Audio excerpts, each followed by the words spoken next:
Yay! Hello, everyone. Thank you so welcome. Welcome. Happy Sunday.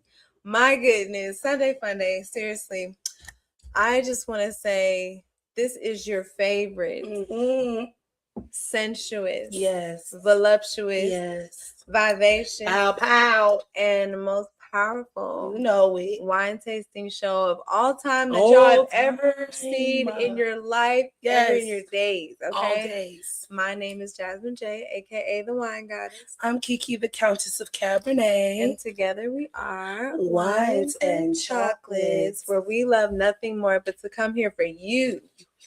Okay. I know go ahead, feel special. Yeah, feel special now because it's an occasion. Because we could be doing, what do you say? You could be anywhere else in the world. Hello? Okay, but you're here with us tonight. We decided that no, there is a need. There's a need, and we're here to fulfill the need of people who just aren't sure how to taste wine, don't have the vocabulary for wine, want to get into wine, but aren't sure where to start. Maybe you are into wine and you love wine and you want to try something, but you know what I'm saying? You like, I don't know about all that, Countess. You talking about some Cabernet and some popcorn. I don't know about all that. What you talking about? You talking about some Pinot Grigio and some Popeyes. Okay. I don't know about that. You know what I'm saying? You know what I mean? It sounds a little funny. We're here for y'all. Okay, and if you like those things, please like, comment, subscribe. You can join our Patreon, okay, and become part of our poor class. Okay. POUR class, though, okay? The sophisticated folks. You know what I'm saying? Where we like to, we like to sip nice but talk kind of, you know what I mean? Kind of crazy. Yeah, we like nice, that. Talk crazy. You look like that. You know what I'm saying? You understand. Okay. You overstand. Because you're woke and you actually know what that means. All right. So, yes, we're here for you guys. And we have some lovely treats for y'all today because it is in the name of our show. It is in the name. It is. You know, we come here bearing gifts. Okay. And sometimes they're from out of the country. Okay. We're not like some people in leadership who don't appreciate, you know, diversity and things. Equity and inclusion. Yeah, inclusion, acceptance. You know, you're gonna find that here. You know, you may not find that at the top, but you'll find that over here with us. And this is called Fonte Das Setas. Fonte Das Setas. Yes. For your tetas. Fonte. Okay. Setas. Okay, it's from the Lisbon region. Yes. Of Portugal. And actually, they call it Lisbon. Mm-hmm. So don't say that. It's Lisbon. It's Lisbon. Okay. Lisbon. Yeah. Be nice. And it's 13%. And you know, I like to tell the people, picking wine is like picking a partner. Okay, the more transparent, the better the chances. Yeah, you know what I'm saying. Quite frankly, and they were very serious. You know, it got this winery down here has been here since 1755. Okay, so where these grapes were grown on historical soil. Okay, listen, on the backs of the brown folks. And you know, it has a little sticker.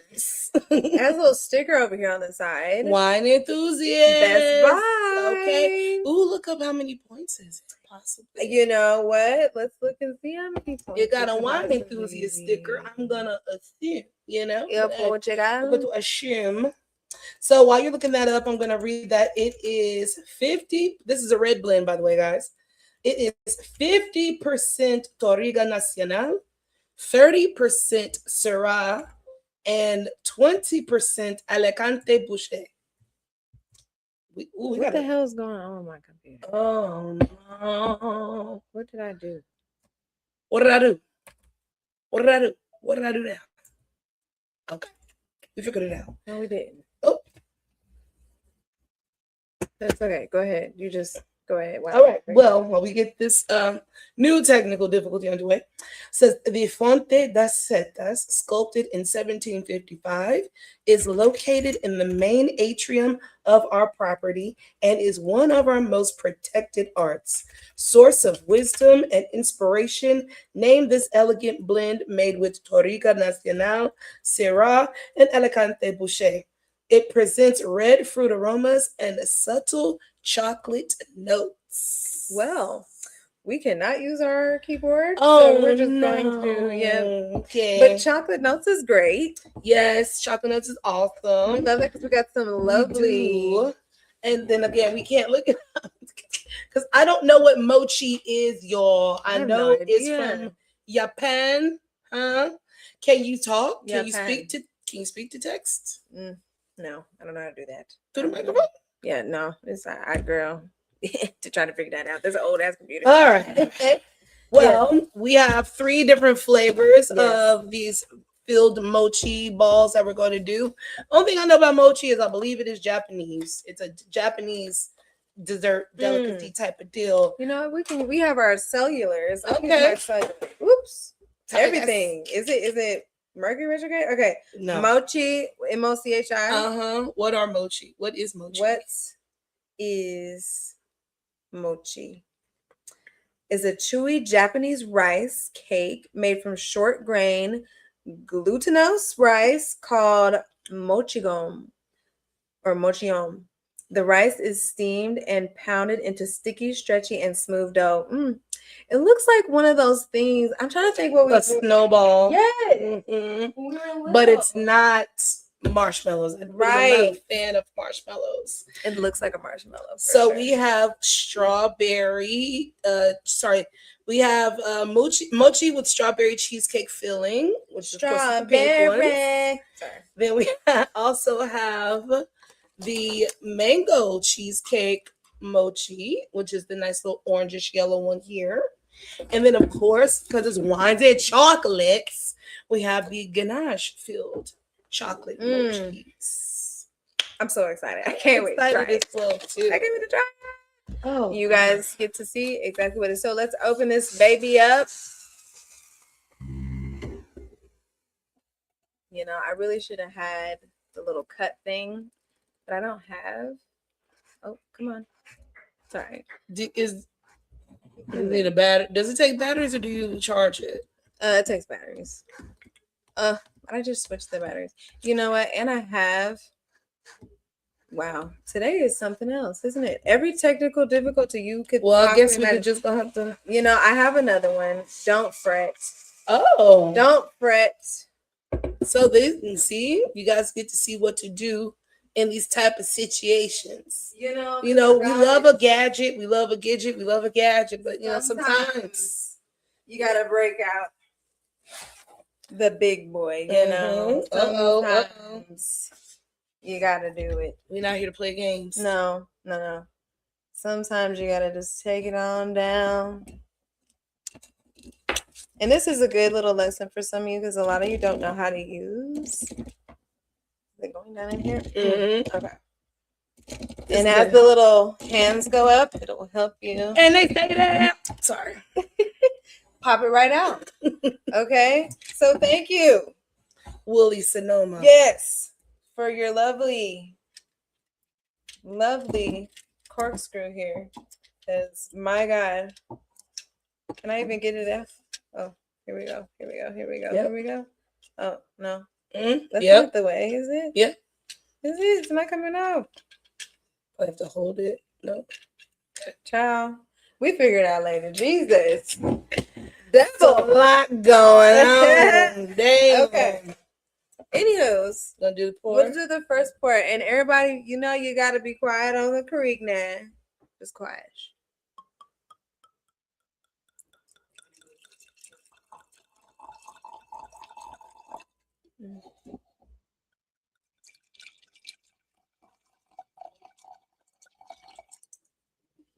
I just feel like so fancy, like we're on the Titanic or something. Like, not the Titanic, because it's like all this luxury and shit. It's just like Rose, we're going down. You know, we have to do our 4 S's Yes. as always. We start off with that little swirl. Mm-hmm. It's beautiful. It's a ruby red, just dark. That's what I'm saying. Like, it just reminds me of,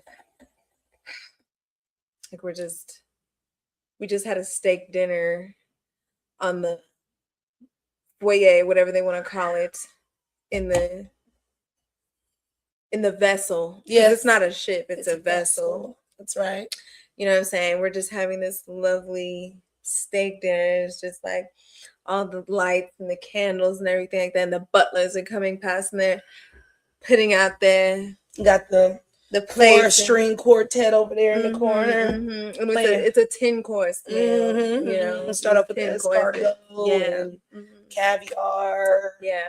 You know, and they have wine to pair with everything. Prawns, actually, not prawns. And everybody's dressed in their best. White gloves. Yeah.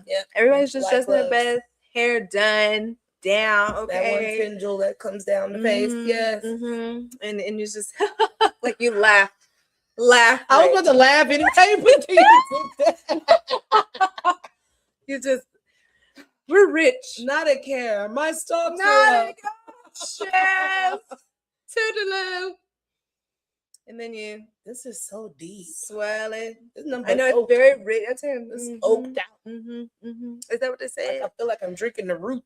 Yeah. Like chocolate is it's like history. It just brings you right back to 1776. You know, just when things were rough. I don't think we want to. We're out. You know, I think nobody wants to. No. The only people that want to go back, you know who want to go back. Huh. Just a little kiki there for y'all. That's how kiki that's it. So we swirl it, right? Because we're gonna get all the aromas in it, or excuse me, out of it rather. And we smell it. Yeah, leather. The bucket. That's what I said. It ain't no but wood.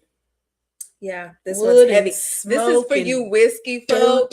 Oh, yeah. Oh, you big whiskey drinkers, baby. If you like Jameson specifically. Yes. This is what this smells like to me. Mm-hmm. This is them people. Oh, look at the legs. Uh-huh. Actually, I don't really have any legs. See, maybe it's just my stuff. So. Yeah, you know me. I've been swirling since you gave it to me. Right. Oh, it's starting to form. It's on aha. There they go. Yes. I see. Yeah, 13% now. So we finna be talking some shit. Because there's quite a lot going on outside. Everybody's acting a fool outside. And I just want to quickly also say rest in peace to Kiara McGee. Okay, she was tragically killed over this weekend. And it's just unfortunate because she's known a lot throughout Kansas City, and we know how Kansas City does, you know, at night and during the weekend and during the summer. And it's just unfortunate that our young ladies have to be slain in the midst of all y'all's bullshit.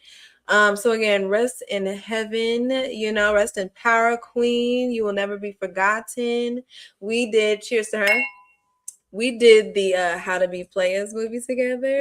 And so she was just a sweetheart. And her part in the movie is my favorite part. Like, it's so funny. It's just like they did a great job, her and Max also.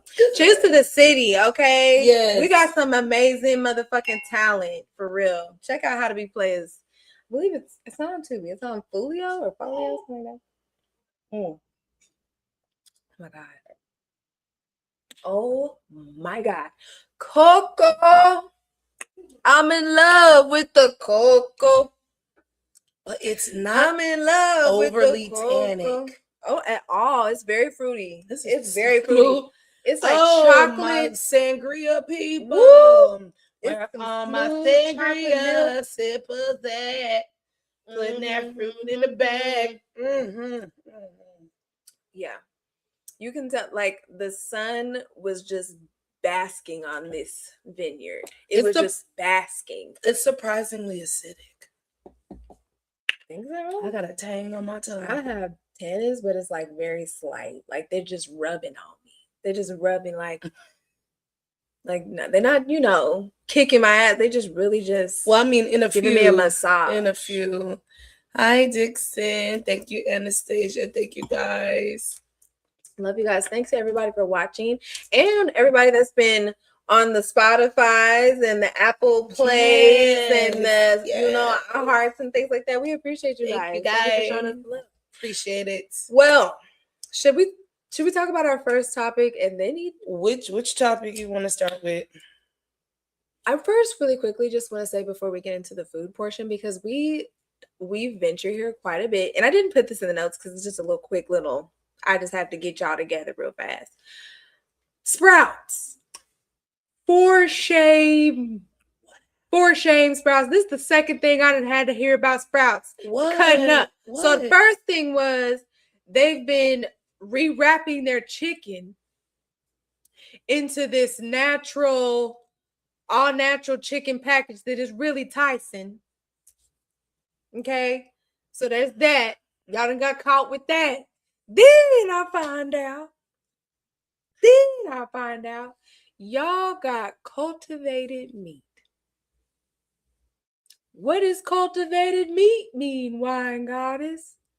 Cultivated meat means lab grown. So Sprouts is one of the first grocery stores. When all the times we go to Sprouts, we love Sprouts over here, honey. Okay, we eat up and we always got something from Sprouts for our wines and chocolate show. All my groceries there the other day. Make sure it don't say cultivated, because if it does, bitch, that is a lab grown meat. That ain't no come from the farm. Anything nice. Girl, I posted on my story. Somebody was cutting up some air. They said, "This is what I'm cooking. That's safe in America." I said, "Okay," because what the fuck? Anyway, so there's that. And now we can talk about Tyler and LePlay, because that was a crazy situation this week. That was a crazy situation. City Boys, you down one? Not just playing, but so a young lady, I don't know her name, don't care to know, really care to say. She posted, I guess, alleged text messages. Well, it ain't really alleged. But anyway, text messages between her and Mr. LePlay back from September 25th to 2025, I guess. So last year, rough, almost a year ago, not all quite yet. And he just was married to Miracle Watts. They had a beautiful wedding. The wedding was bitch. I mean, everything was in order. All the detail, the flowers. They had the nice little walkway with the flowers on the side. It was beautiful. Everything was white. She was crying and shit. Bitch, I was like, oh my God, that's what that dick be doing, girl. You just be walking down, I be crying. Like, I finally get to be on my dick. And they had a great time. She had a beautiful dress, both dresses for the after party and everything like that. After party looked lit. And then here we go, 2, 3, 4 days later. Some motherfucking heifer gonna try to come raid your parade. And this really what it was for me, bitch. Because when you get caught in the cheating scandal and you're texting and you're doing a sneaky leak, like that shit really don't hit.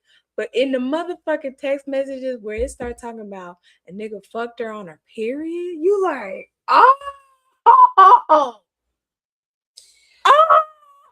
you are a little scoundrel.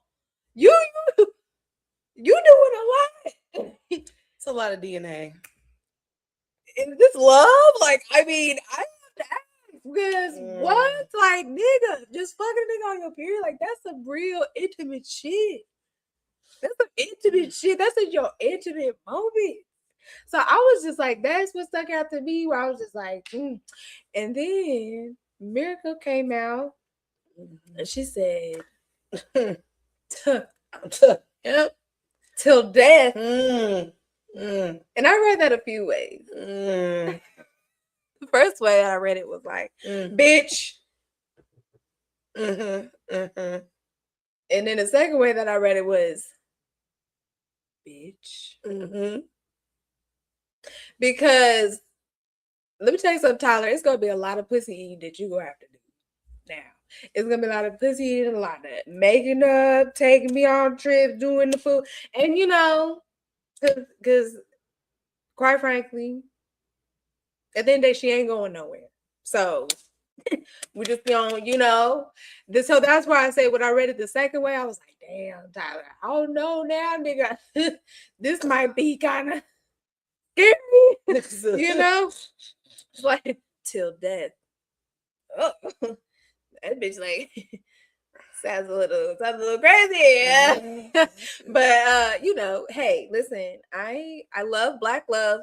I really do. I love black love. Sometimes it can be ghetto. And girlfriend, somebody has said something that I was like, you know what, that's a great point. You could have at least like sold it to, you know what I'm saying? You could like did a book or something. Got do some real money from that bitch because all you got really was a bunch of clicks. And it be the rollout for y'all. The rollout it do not. Unfortunately, there's like when you have momentum, bitch. What my nigga Eminem say? You only get one shot. Like that's true, especially on that internet. That's it. Well,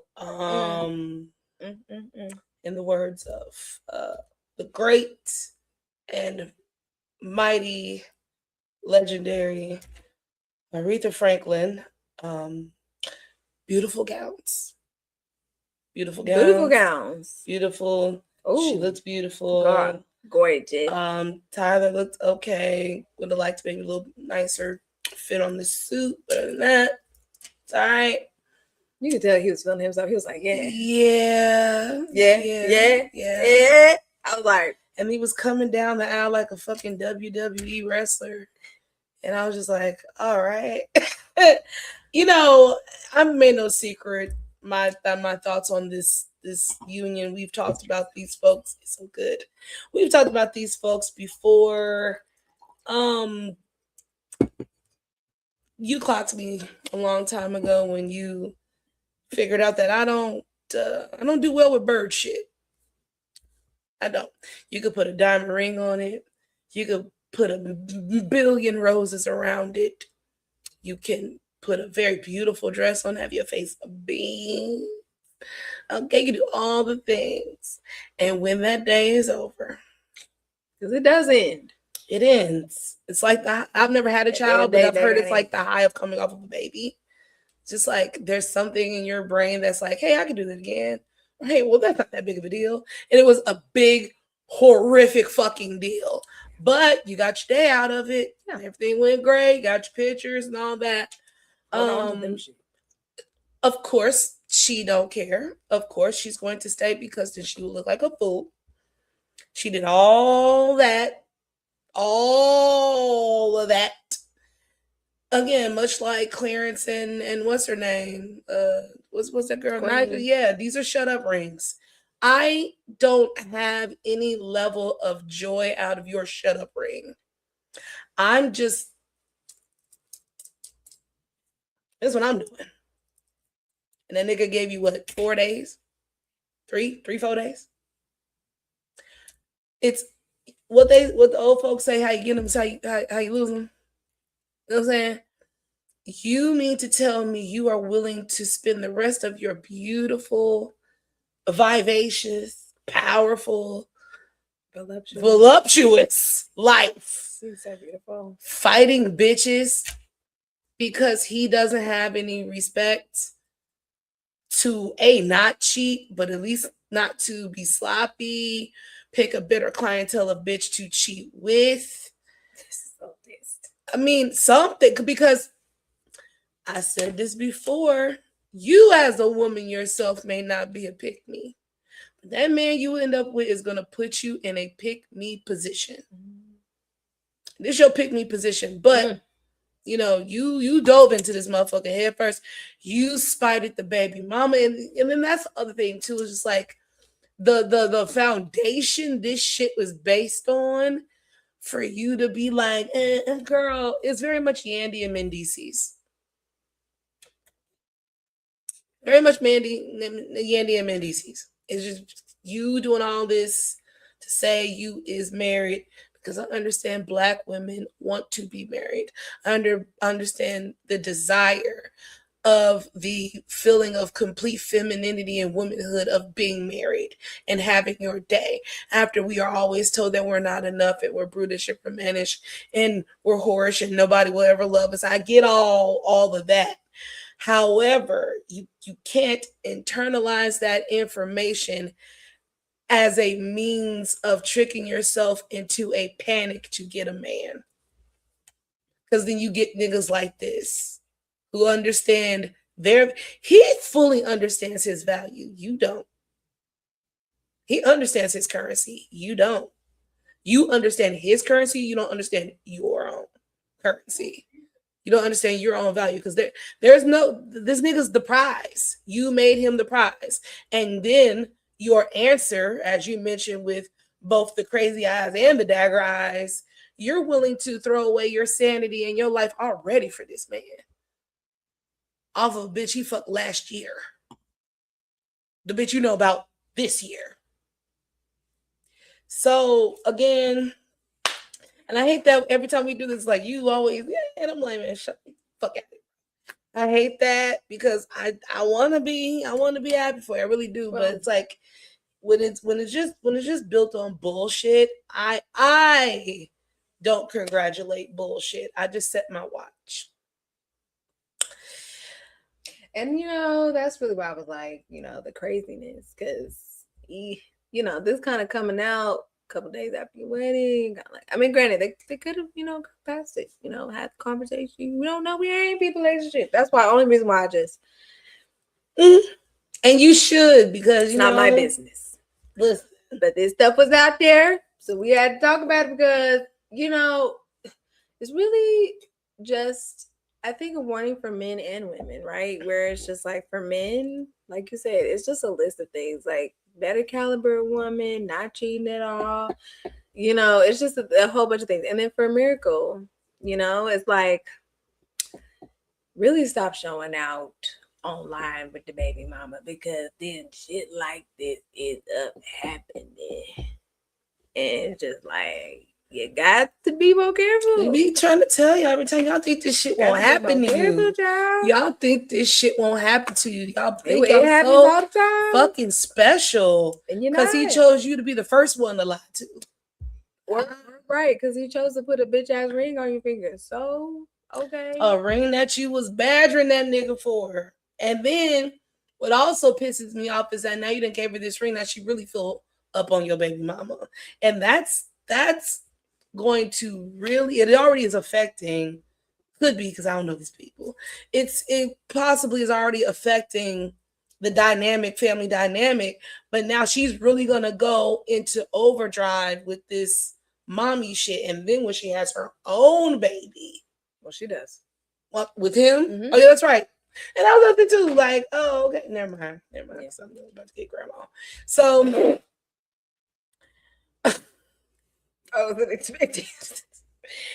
I was about to go straight and go get my glasses and put on my house coat because y'all cutting up. Yeah, y'all cutting up. Yeah, y'all here selling dreams and fallacies and bullshit. Okay. Oh Lord.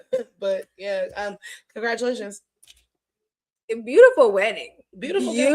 Well, I didn't see the wedding. I only saw them together, and she goes doing all that. Beautiful. Sidebar: the Instagram posing, the club posing.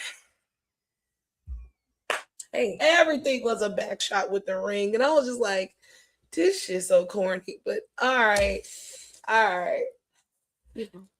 Which one should we do? I said let's start with mango. Let's do it. Because I think that'll be the most. It's gonna be fruity as fuck. Yeah. Fruity as fuck. When I say this wine is so effing good, oh my gosh. It literally feels like a marshmallow. It's fluffy and it's fruity as fuck. I really wish this was lemon. Honestly, if it was lemon, oh my God. But I am okay with it. I'm okay with it. Hi, DJ. Hi, friends. Hi, everybody. It's so squishy. That's what I'm saying, squish. Mochi. I thought you have to say it like that. Mochi. Yeah. Okay. Ready? 1, 2, 3.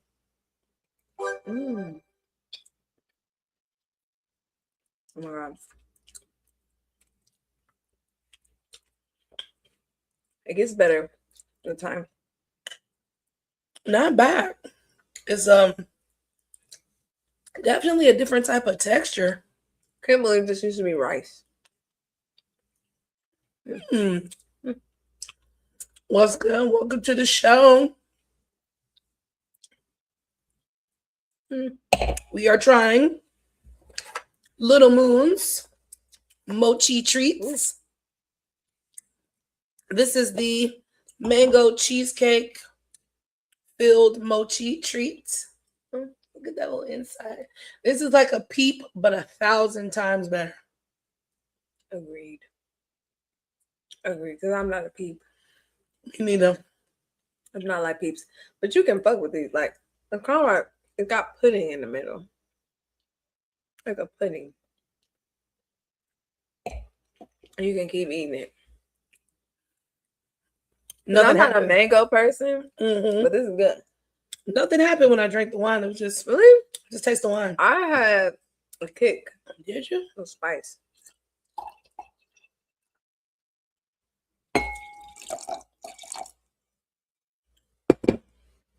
Yeah, I like it. Okay. On some more niggas acting a fool. Mr. Oh, that's why.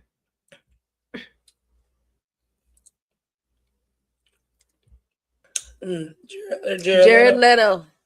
So I'm gonna start off by saying this is a segment that I would like to introduce just from time to time. It's called White People's Business. You know, we don't really report too much on our Anglo brothers and sisters, but every once in a while, there's just a story that just what the. So, girl, Jared Leto is a Oscar award-winning actor. Been a bunch of movies. For most who probably know him most recently as the worst Joker in a DC character history. Damn, that's the worst. Yeah, the worst. Damn. Yeah, pretty bad. But there's another bunch of movies that helped save his career and all that other good stuff, right? Okay. So, you know, I don't even know how this came up on my feed, but it did. And I was like, Jared Leto, underage, cult, XYZ, what the fuck? Whoa. So, girl, the rabbit hole pretty deep on Jared. So, Jared has been, for the past decade or so, grooming young actresses. No, past 20, 30 years so. Excuse me. Because Claire Danes, who is a full-grown woman, but started off like 14, 15 years old, told a story about how he took her to her first club experience at 14 years old. He was like 25, 23, 25, somewhere in between there. And she was like, yeah, I just kind of thought that was weird, And then, like, of course, the stories start coming out, and then they start talking about how him and Weinstein were close. Weinstein is the Epstein of Hollywood. Follow the Steins. So really close, you know, stuff like that. And then all these now grown women, but young starlets at the time, talk about how he cornered them in a bathroom, exposing himself, inappropriate text messages, nudes, phone conversations. I mean, it's the greatest hits of all that creepy perv shit he was doing. So, textbook, but you know, again, it goes back to the whole they cover for who they want, right? As long as you are presenting some sort of value, they'll keep sweeping your shit under the rug. And that's basically what was happening, because he was in this movie and that movie, like the hits kept coming. But honestly, I think whatever movie he did before the Joker and then the Joker, and then pretty much subsequently everything else after that, his stock has been tanking. And, you know, when stocks start tanking, we can't really save from these allegations no more. So The girls are talking. Well, the girls been talking, but now people are finally listening. So again, like we said before, tell as old as time. You can literally go out there and be like, "This is not right," and they'll be like, "Okay, we'll deal with it." And then you never hear from these people again. All of a sudden, you ain't got no job. All of a sudden, you're not working. You know what I'm saying? They're not gonna get rid of that guy, but they'll get rid of you. You know what I'm saying? Because you don't have the same value. So Jared Leto, I don't know about any trials or taking it stand because statutes of limitations and shit like that, and but don't be come surprised. and get Bill Cosby one thing. They'll come get Bill Cosby, old ass. But that reason is my exact reason why I feel very little pity, because you niggas know that. I know, they come to get you. But still. No, I get you. But yeah, but again, this is textbook. This man being out here creeping since been fucking creeping, and you just go let it keep fucking riding. Huh? All right, cool. So anyway, so Jared, if you see any litigation happening going down, that's where it's from. And then also, there we go. And then also in white people news,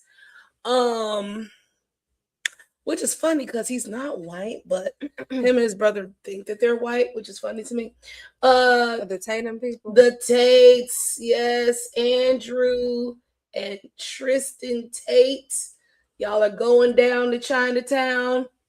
Trafficking. Boy, 59 counts. Can we just start there, man? I got 59 motherfucking counts of grape and trafficking and pimping and pandering and fraud. Because let's also be clear, you've been lying to these boys on how to be a man and selling them courses and shit. That's also fraud, okay? Anyway, so yeah, the Tates are going down. They have now been extradited to the UK. They're going down. And, of course, all the red pill, incel, right-wing, manosphere. Free Tate. Oh, boy. Ain't it free Tate? Our boy. Till it's backwards, So they're all rallying the troops and, not my nigga Tate. Yeah, you're guy. You're a porch monkey. You're a partial porch monkey Tate. I wonder what was the, Again, you have now ran out of favors. These folks have run out of favors. They thought getting over to the rich white women. They thought, being friends with Trump and them. They thought being friends with this person and that person was going to do something. Let me not say that. It's true. Can't be the rich white women, y'all. Okay. You trying to tell y'all think voting alongside these men is gonna save y'all lives? It ain't. No. It ain't never gonna fucking do that. They will always throw you under the bus. You will always be dispensable, girl. Well, I'm just gonna say, we got about one more Jared, and I'm about to start looking Jared's side eye. Okay. What you mean? Well, because of Jared, whatever his last name is. Who's been accused of these heinous crimes. Okay, doom. Jared. It's always somebody named Jared at this point. Call the SB, man. Oh. What the hell going on if your name is Jared? Oh, yeah, like that dude from Subway? Yeah. I'm saying we got about one more.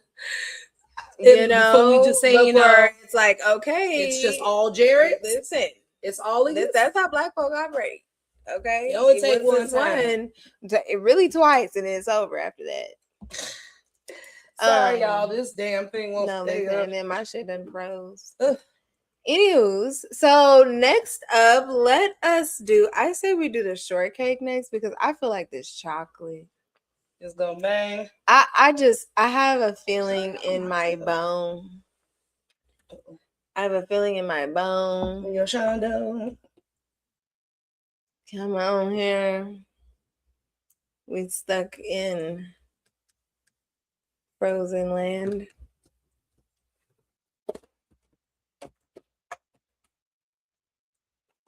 There we go. Get this motherfucker that tilt down. Motherfucker. Okay. Why? Why? Do one more, and then we're gonna call it a day. The live up here.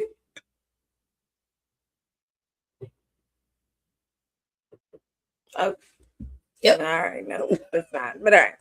Anywho, so let's go back here. Oh, let's do the shortcake. Okay. I'm excited. Mochi.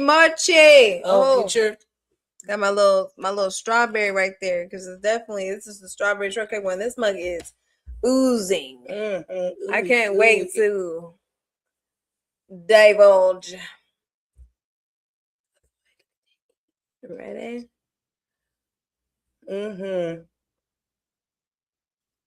Smells like fruit roll up. With that little.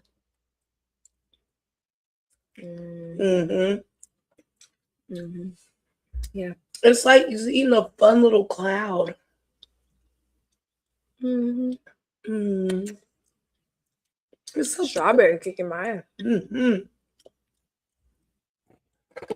Very sweet. Very cheesecakey. It's warm. You know what it reminds me of? You remember when Lifesavers used to have those cream mints? That's what it's giving me.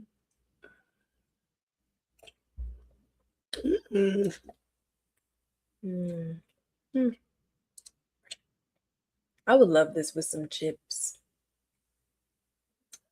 Just some fun, like if it's jalapeno or,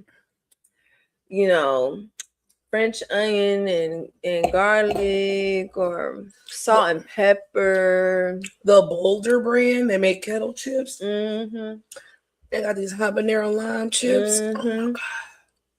So fun. That would do. I'm not mad at the sweetness. Like you said, it makes it like jammy. Well, the fruit is just like pow. But like the salt cutting through that motherfucker. Woo! Yeah. Nothing like some good mochi. That's right. I think I might be a fan now. It's like a marshmallow. But better. Yeah. Much better than marshmallow. Girl, what we got going on? Well, we got next. So, next is Chrisean. Chrisean Rock.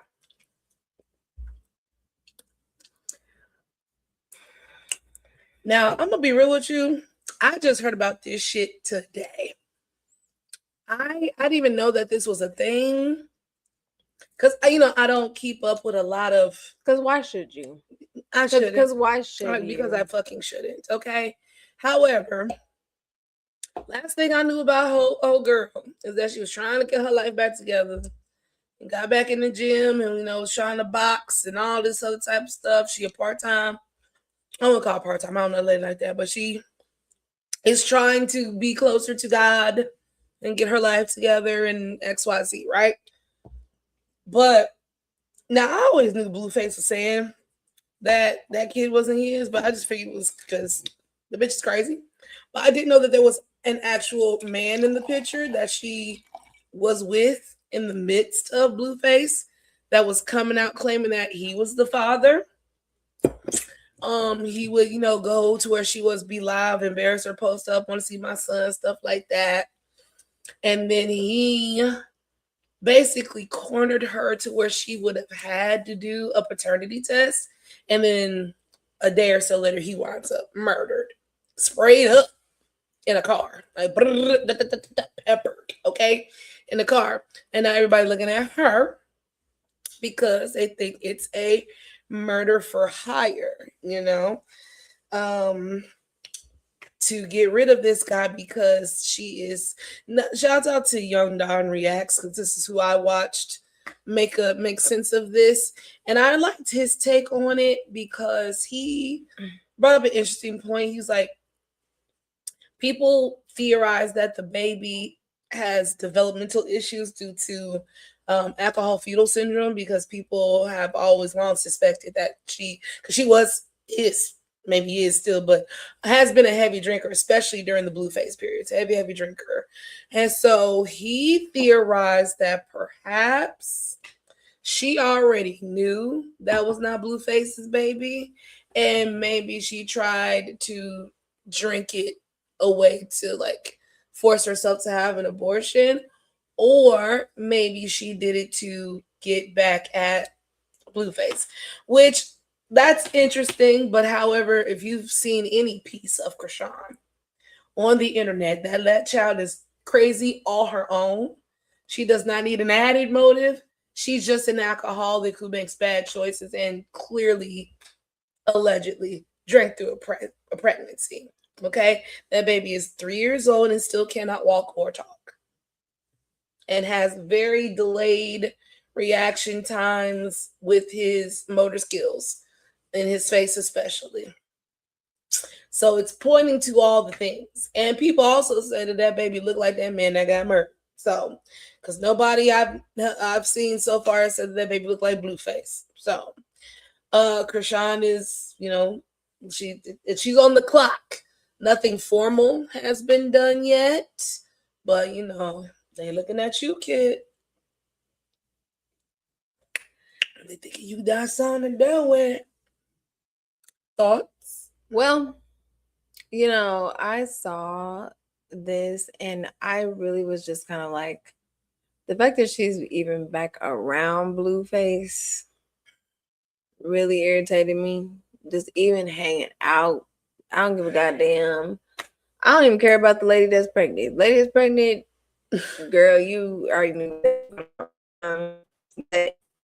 Chrisean, to be going back over there, I was just like, oh, I really can't care about this situation no more, because to the point that you just brought up, he even accused her of this on Jason Lee's show. He accused her of having him killed? Yes.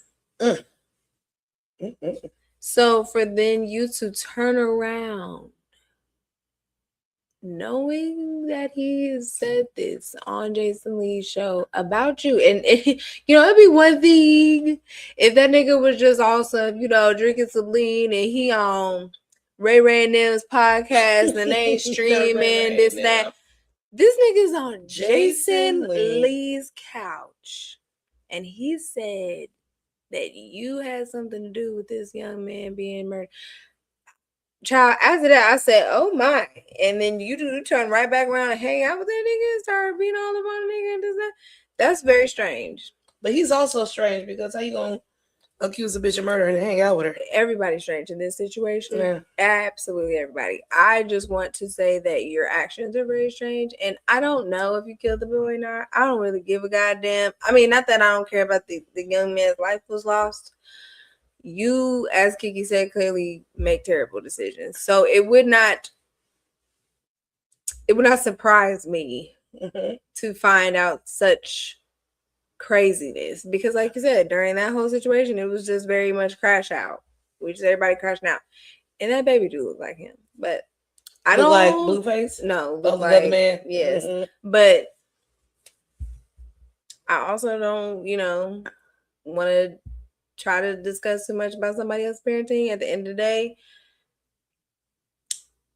at the very least, you need to get away from Blueface. That's all I'm saying. At the very least. It's been toxic for you, ma'am. While it's, I'm sure, come with a hefty bag, I don't even think it came with all that money. At some point, we got to, we got to choose up. I don't even think the money is all there like that, quite frankly. That's damn. Because the way things are going, like, this looks like money grab type shit. Right. And again, I don't necessarily believe that she has something to do with it. Do I believe that man was crazy and was kind of low-key stalking her, and there was a tumultuous situation there? Yes. But I don't know if she had anything to do with it, but it wouldn't surprise me. either. So, say it ain't so. Say it ain't so. next well, we on want the to really quick list. touch on something that just made me think of YG and Drake. Uh-huh. So Glasses Malone, he didn't want to do it, but somebody got to do it. He wasn't even going to talk about it, but you fucking stands. We coming in them comments and chats, and then you line your boy up to get mowed down, okay? So I guess a Drake supporter was like, oh, I see your live, your streams ain't up today because you ain't talking about Drake, you ain't talking about the boy. He said, do you really want me to? He said, because I could turn up on Cuz if you want me to. Because now this part I don't really know of. This part of rap escaped me. Apparently, people have been speculating for a few years that YG had something to do with the death of Drakeo the Ruler. And so it is now also being theorized and reported, because it's hood politics. The streets are saying that Drake is putting out money for people to start farming stories about YG and Drakeo and the murder and stuff, all because he didn't take up for that nigga in the battle, basically. Because if you remember, on Family Matters, he said, you know who I know? Banger said my nigga Chuck T. You know who else I do? My nigga YG. And YG was not with that. YG was basically like, hey nigga, don't say my name. My name is Bennett. Don't hear that shit. And then recently, like right before the verses, like there was a press conference he was having, and they just kept asking him questions about Drake. He said, hey, stop asking me about that nigga. Basically, like, y'all got to save all them questions for Drake. I ain't here to answer a bunch of Drake questions. You know what I'm saying?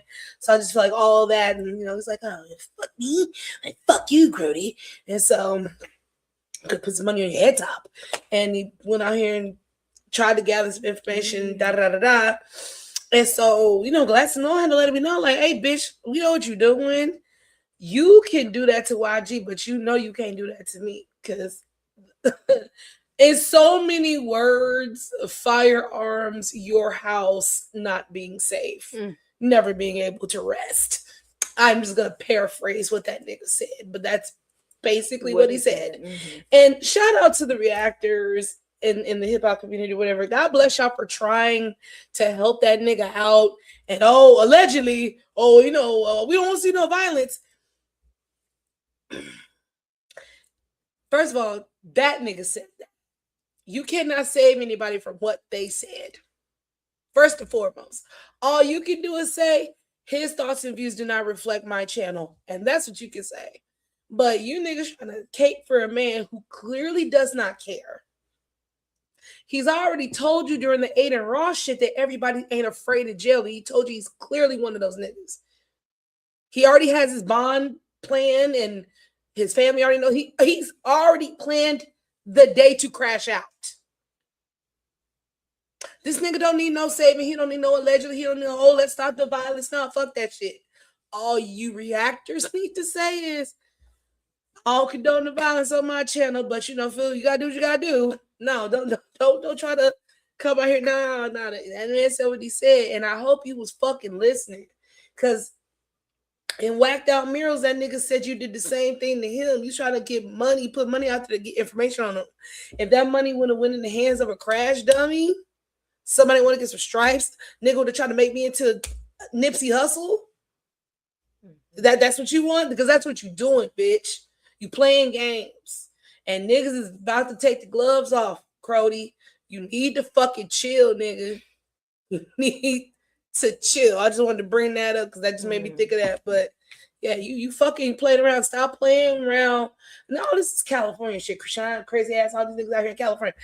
Californians are crazy. These niggas are nuts. Oh, that's crazy, child. They invented the term crash out, which everybody keeps using incorrectly. Because crashing out is what Glasses is talking about. You don't get to say crashed out because you threw a hissy fit in the grocery store because they didn't have your ice cream. You're not crashing out because they didn't have your ice cream.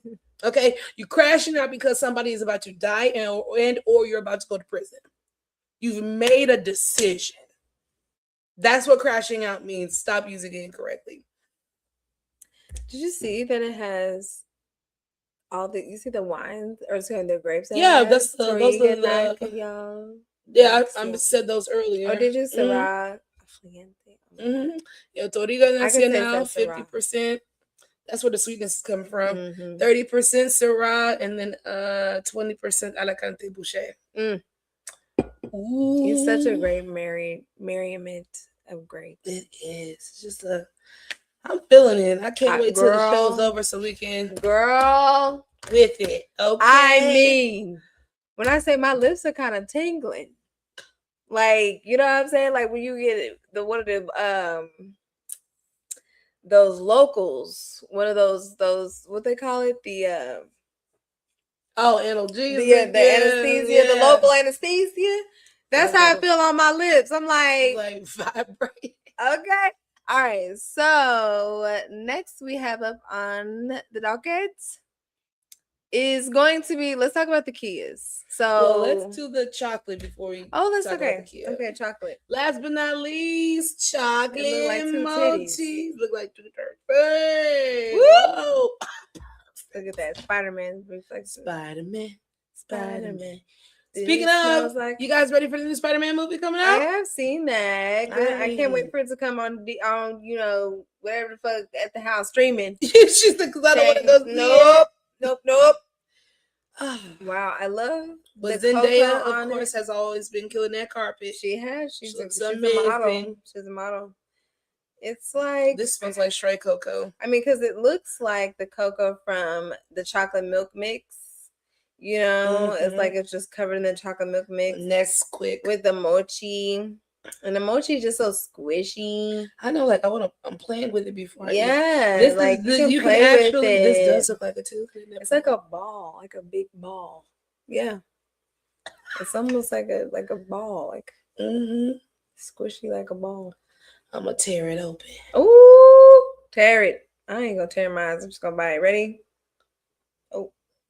It looks like, again, marshmallowy. Oh.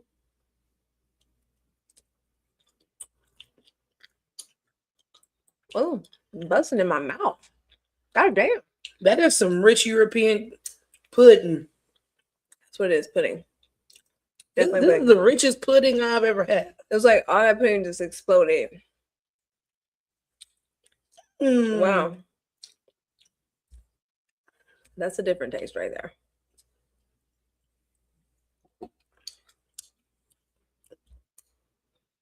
I'm sure the wine is going to be great, though. Because it's like a dark chocolate-esque. It's just so rich. It's like the syrup. Cherries. The chocolate syrup. Let's look at cherries. It's also the holidays. Oh my God, and you can smell the cherry. You can smell it when you drink it. Oh my God.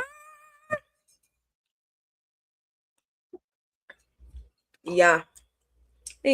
All right. Sorry. I really wanted to stop. It just went out. I love how it also has on the back nutrition facts and ingredients for the QR code on the back here. So again, shout outs to the Sebastio. I'm going to call it Sebastio. Sebastio. 1755. They are like, girl, we are very transparent. Go ahead, do your research. We're not afraid of you hoes. If you want to know what's in your wine glass, if you don't know what you're ingesting, because I'm saying something. United States don't give a fuck. Nigga, our whole water system was attacked a couple of days ago. Now, if it was Iran or if it was the actual U.S. government, we don't fucking know. At this point, anything's fucking possible in this bitch. So I just appreciate motherfucking people who are business owners who are like, you know what? Yeah, let me go ahead and give you a little peek into the inside, back behind the curtain, and say this is how we make our shit, and don't fret. Don't fret. You know, because there's a whole lot of shit to fret about. We ain't one of it. No. You know? And we still not fretting. Yeah.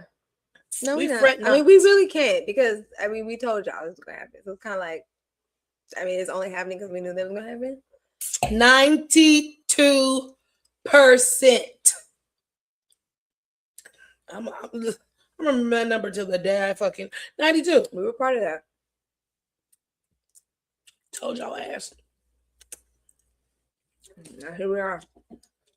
Can't eat shit. Vegetables, water, basic things. Like, bitch didn't even want to eat a salad. Now we can't. Okay. You took the choice away from me. Now I want it. All right, shit go.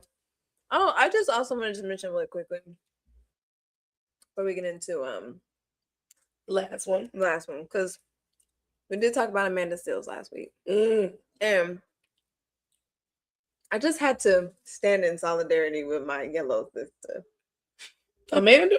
Real quick. Because we do get a lot of flack. Now, nobody's ever going to negate the privilege and the things like that the Eurocentric structure has allowed for the fair-skinned ladies. But there's also been an equal amount of criticism and judgment. And I just want to offer a little bit of grace because she came out basically after all the backlash that she received over the last couple of days. I guess it really all stemmed from a Tasha K interview that she did, I guess a year ago. And I saw, Dominique Morgan mentioning how, she really feels that Amanda was an ally, but then she saw that she went on Tasha K and was very confused. Like, Tasha K is very messy, number one. Number two, she's platformed someone that they really have a lot of contention with. And so why even associate yourself? And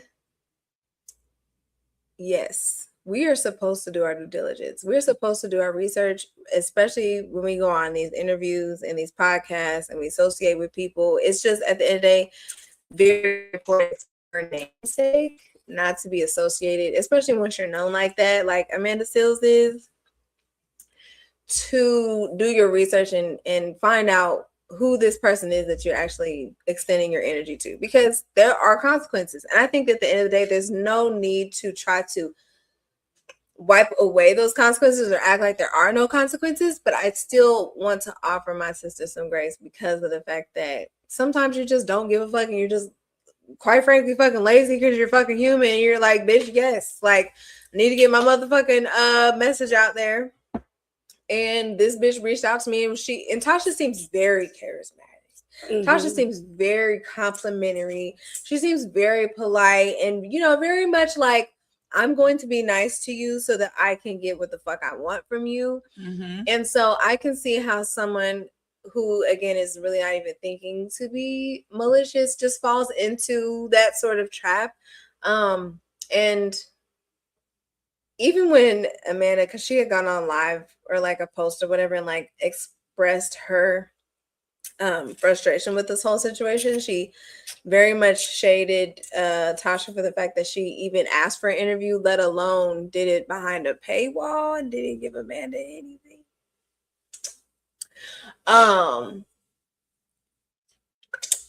Still in that interview was like a year ago. And in terms of like whatever, the whole thing that we talked about, I still stand by what the fuck I said, which is, bitch, I don't even know why you want to be somewhere that you're not invited or that you're not welcome. But in terms of the negative just spotlight that she's been under for the past couple of days, it's like a mixture of all those things. What we were talking about, plus her being a guest on Tasha K's show. And it's just, sometimes, we are extra mean sometimes. And so I just want to, again, extend a little grace to my sister. Because the girl said, this is what I said. And I said, see, Kiki would bring her back into the circle once she heard this.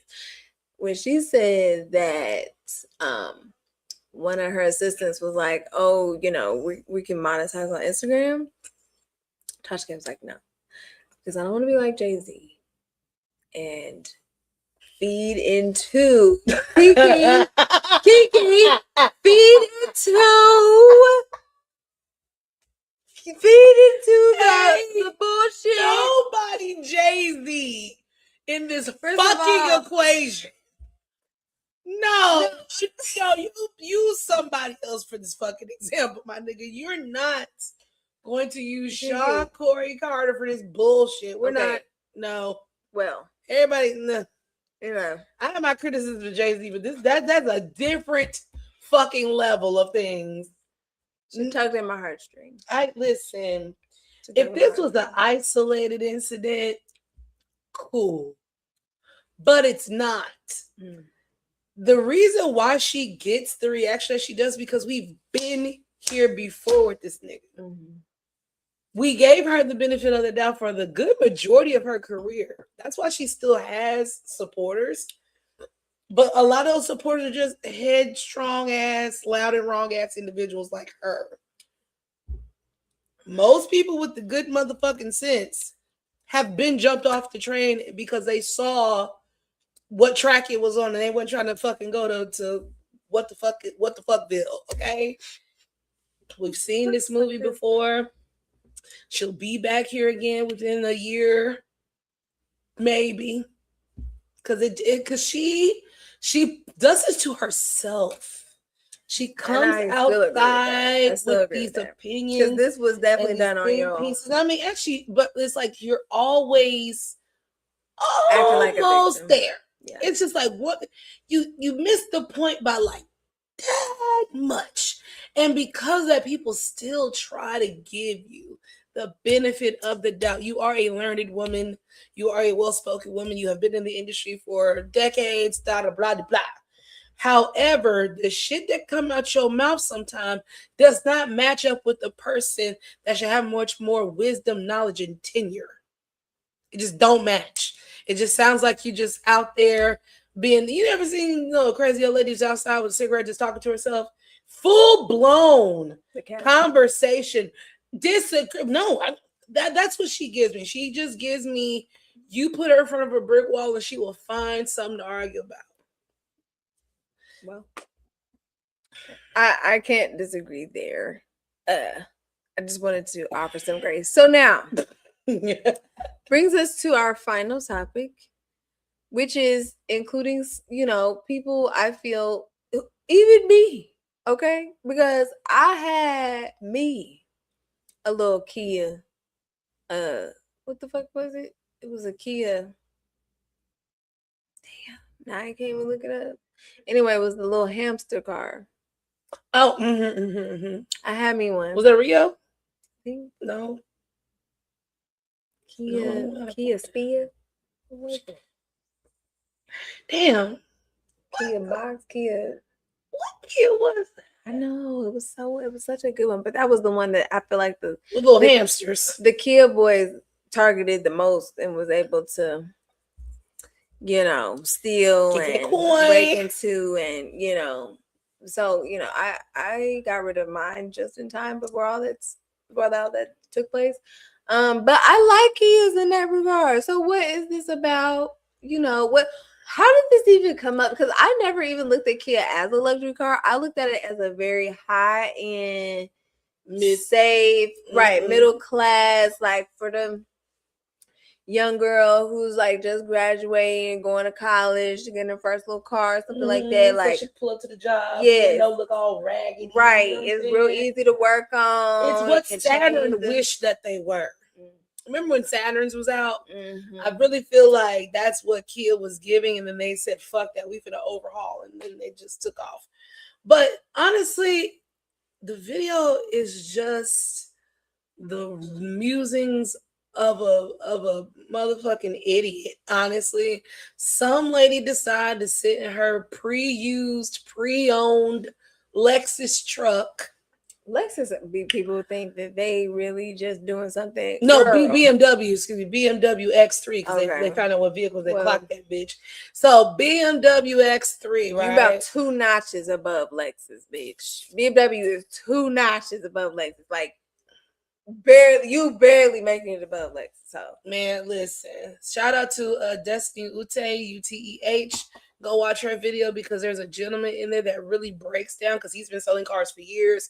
He's owned luxury cars. So when he really broke down the tree on these niggas, we're all, it's like that video I said with the iPhone cults and shit. Like there's no originality really anymore with anything. yeah. You are paying for the name and the name alone because most of these cars are the exact same skeleton, different skin. Yes. Because Hyundai is owned by this and Daewoo and all these, like there's a tree. There's really like maybe four or 5 main producers, and then everybody else is under them niggas. It's like the record industry. It's like you got UMG, you got Sony, you got Warner, and then everybody else is under that shit. Okay? Yeah. So she thought she was doing her big one going on there talking about. And that was the thing too. Like you could tell this was coming from her. It wasn't even like, okay, so like boom, me and my friend was just talking, right? And she just bought a new car and she bought a Kia. She said it's a luxury car. I don't agree it's a luxury car because like, you know, if that was a conversation, niggas probably would have gave you just a little bit more grace. But no, you just decided to come outside in your pre-owned, pre-used BMW X3, excuse me, that you are trying to uphold over Kias that cost more than the car that you're in right now. They're newer, better specs, better safety. Because also, let's get into that. I've never been big into luxury cars because they never seem safe. They always seem like they were all about zooms and whams and features. But like safety, like I never thought about like, you know, if I get in a crash, you know, this motherfucker might take it. No, I'm thinking about how expensive this bitch finna be. I'm finna junk it. Can I trash this bitch? Can I parts? Okay. Okay, because I'm gonna have to go buy a whole new car because in order for me to fix it, I might as well buy a new fucking car. Because that's the other thing too. They depreciate. They cost an arm and a leg to keep up. The oil change. Ooh, the oil change. You gotta get the nigga, $200 oil change. You ready to pay $250 for oil change? Child. They can't do it at Valvoline. $800 for a headlight. You be sitting up there. $1,600 for one brake. And the way that these car companies are now, they are intentionally making these cars to where you have to go to the dealership. Yeah. You have to go spend the money. Yep. With the people. You can't just have the shade tree mechanic down the block. Thank you. Put your brakes on anymore. You got to go to these niggas to do and pay $1,500, $5,000, $4,000. You know what I'm saying? And then, as I love everybody else's response, they were just eating her up, you know, rightfully so. Bitch, a car, period, is a luxury. Hello. Especially in today's time. Hello. It gets you to point A to point B. Pick up them kids, get them groceries, and take your ass to work. Yeah. Who give a fuck? And just because somebody is in an inexpensive car don't mean that they're broke. And just because somebody's in an expensive car don't mean that they're rich. Because a lot of times you really not, because that fucking payment, bitch. That insurance. Bitch, that fucking payment. The average payment is like $750 right now. That's the average. And I buy cash cars, and I will not honestly go over the year 2016, maybe 2017, because I know 2019 and up, that's all computer. Let me tell you something. I ain't trying to get that shit fixed. I'm about 4 months away from paying my baby off. We gonna lay hands on it, and we're gonna sprinkle some shit on. Because no, we're gonna rebuke a payment in the name. Okay, like, because seriously. Like, nobody got time for that. I really would like to have a couple years of not having a fucking car payment. That would be so nice. Like, and the car payment that I have ain't bad. Okay, I felt like I got hit in the face when I first had it. Then I look and see what's available now, nigga. $2,600 a month. What? $1,700 a month, huh? I've only had one car note, and I said never again. Gas is $4.50. What? And then we gotta get factor in insurance. And you know the luxury cars, they niggas, the insurance is out the wad, motherfucker. Everything is because it's a luxury car. Everything is higher. Bitch, no. So yeah, she decided to sit on her high horse, and he is No, not a thank luxury car. He has never been in, like, and that's another thing too. Like, I love how people are like, nobody has ever said Kia is a luxury car. Ever. Does it have luxury cars in its fleets? Like, you go up, like the Cadenza and the S900 or whatever. Yeah, they have. They got the cars. The fucking tell you ride is nice. Bitch, I barely took BMW in luxury. So everybody calm down. I just feel like these are cars that have just been overblown, overdone. Because honestly, bitch, you give me a nice Volkswagen. You give me a Genesis. That's a quote unquote luxury car. It's on the lower end. A little Altima. Get your Audi. little Nissan. Get your little Hyundai. Toyotas and Hondas. Shit. Bitch, 300,000. When I had to rent that car, I had a Hyundai Elantra. I was like, this is nice. Listen. This is nice. Okay. I don't think I paid for it, but it's nice. You know what I'm saying? The little cute Dodges. The cute one, the small ones. We ain't talking about the big truck. Motherfucker, no. Girl. So yeah, she decided to come outside and say that bullshit. So I ain't worried about no broke people trying to impress other broke people. Like, that is the... And then, of course, she missed the whole point. Oh, my God. Like, y'all are so mad over an opinion. I can't have an opinion. But it's not. Yes, it is an opinion. It was an unsolicited opinion based off of fallacies. Because opinion is not a fact as well, too, ma'am. Not only did people object to your opinion, but they also countered it with facts, which you had no rebuttal to. You just went back to, oh my God, an opinion, which meant you should have shut the fuck up in the first place. So then let's move on to the other respectability politics shit that we need to talk about today. Bonnets and do-rags have been banned at certain HBCU campuses. I'm so tired of this conversation. This is the same tired conversation. We have this conversation every 6 months. It's like, hey y'all, I understand this from a kid standpoint, because you know what's crazy to me? I've seen those videos where like the teachers dress like the kids at school. Mm-hmm. And when I tell you, when they're imitating what the kids dress like and none of them had on clothes, all these niggas came to school in pajamas and do-rags and bonnets. Yeah. And I'm like, why is your kid going to school like that? Now that I don't understand. I'm also not a parent, so whatever. But that part I will give you. That part I will give you, because college is different than middle school. College is different than elementary school. This is the building blocks of where I need to teach you how to present in public. So that way, when you get grown, you make the decision. I ain't got nothing on that. But suffice it for me to say, that's why the fuck they look like that in college, because y'all let them go to school looking homeless in middle school and high school. You much rather not fight with these motherfuckers than tell them that you need to put on some clothes that I fucking bought you. It's not a discussion. I keep trying to have discussion with niggas when a discussion is not present. This is not a negotiable thing. Put on some fucking clothes. Take off your bonnet after I just spit money on them fucking bundles you put in your head. After I got your fucking hair braided. After I got your fucking hair cut. Take that shit off. Stop acting like you ain't been no motherfucking where.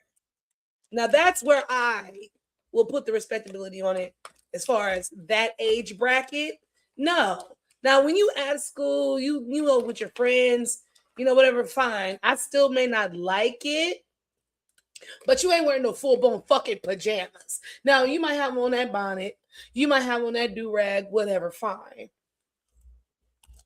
But when you start talking to young adults,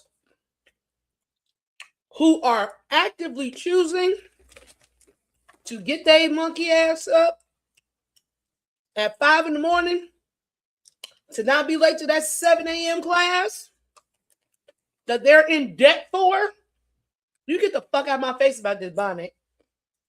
You can suck my dick about this do-rag. Bitch, you lucky I'm in the seat.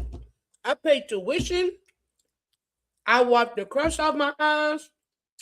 Some of these niggas might have put a wipe across their ass. But they in this seat because they want to be in this seat. Okay? So that's where I'm kind of at with it. When it comes to the collegiate level, this is dumb. This is dumb. These are adults. These niggas got bills. They paying to go to school. They got to go to work. They can't go to work like that. If I know I just need to be in that class by 7:15 to not be counted as late, so I got to do no fucking makeup work, and I'm in that fucking bonnet, bitch, you'll live. You'll fucking live. That doesn't hinder learning. In middle and high school, I can probably see how that might hinder learning because you aren't even mentally involved because you still sleepy. You still got on the shit that is keeping you comfy. It's too comfortable. Like you need to wake up, present. You need to be present.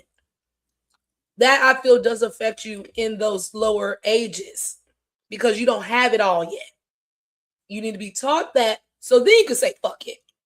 But if you've never been taught that, you're always going to say fuck it. That's my part on that. So I really wish y'all need to wrap this shit up ASAP.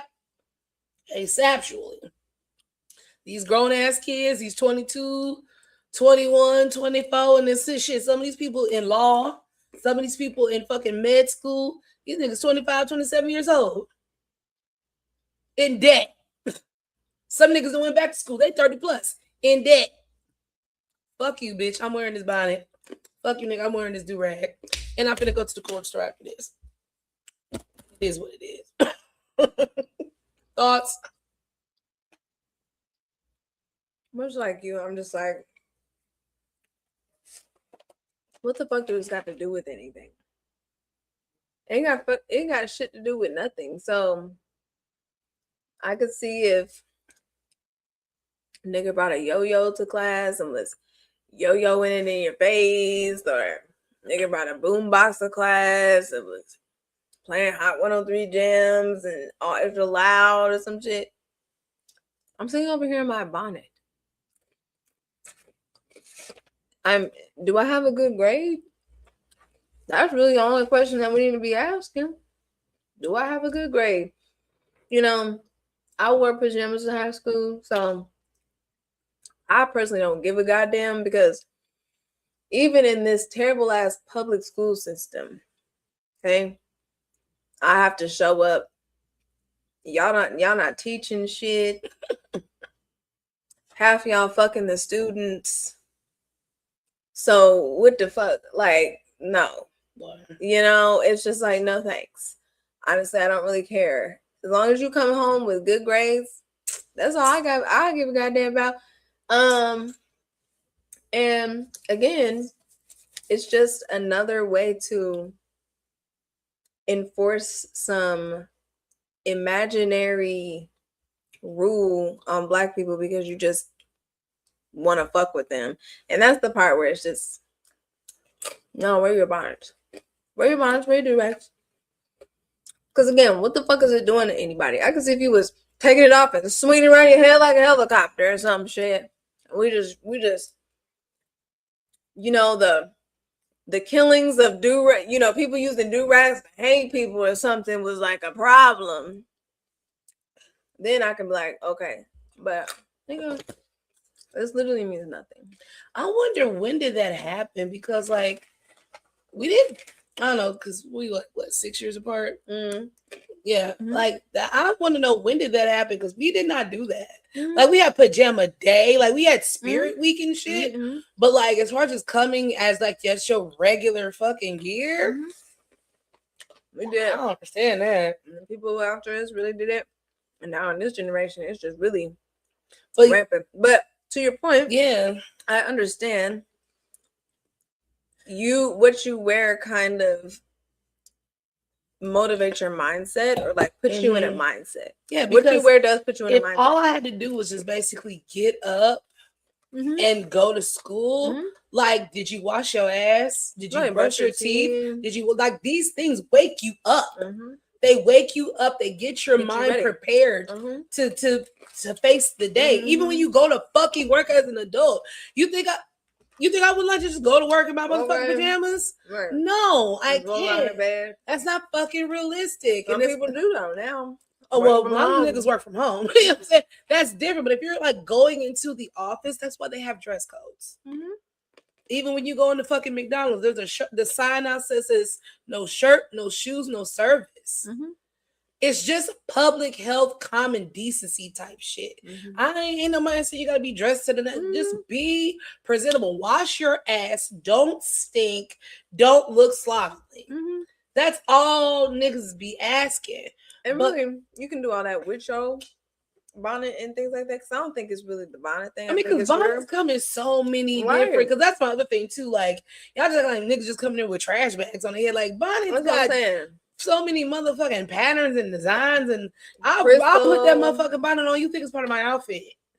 You know what I'm saying? Like, let's not do rags. Okay, do-rags. Like, oh, the velvet do rags and shit. Like, this is a style choice, but you can clearly tell when this ain't no fucking style choice. Yeah, just rolling up, looking bummy, looking dirty and shit. And you ain't got to have a bonnet on to do that. You don't. Really long, but it don't help. It don't. It don't help the overall aesthetic. That's why I wanted to make it clear between the two brackets. Like elementary, middle school, get the fuck out of here. Don't wear no. Get up, get your shit together. Look like you give a fuck. Look like I bought you shit to wear to school.